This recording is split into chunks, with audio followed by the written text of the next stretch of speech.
মৃত্যু শব্দটা যেন চিরন্তন সত্য। এটা সব প্রাণীর সাথেই জড়িত। আমাদের সবাইকে মরতে হবে। সো এটা আমরা সবাই জানি, একটা মুখস্থ বাক্যের মতো।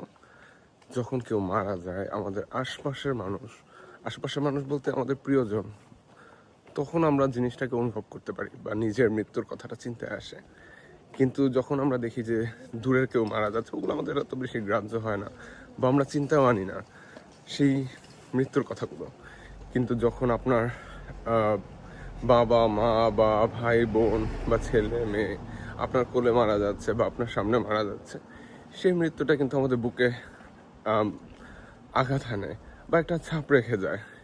সারা জীবন আপনাকে সেটা ভাবাবে, কাঁদাবে, বা সেই স্মৃতিটা কিন্তু অনেক ভয়ঙ্কর স্মৃতি হিসেবে আপনাকে তাড়া করে বেড়াবে। এই যে একটা দুঃখ, এই দুঃখের গল্পটাও কিন্তু আপনারা শেয়ার করতে পারেন আমাদের এই ডকুমেন্টারি ফিল্ম হরেক রকমের দুঃখ দিয়ে। তো আমাদের এই সিনেমার সাবমিশন ফর্মটা আমি দিয়ে রাখছি এখানে। তো আপনারা যারা আপনাদের দুঃখের গল্প শেয়ার করতে চান, শুধু এই দুঃখই নয়, আপনাদের যদি অন্য দুঃখ থেকে থাকে আপনারা শেয়ার করতে পারেন আমাদের এই ফিল্মটির জন্য।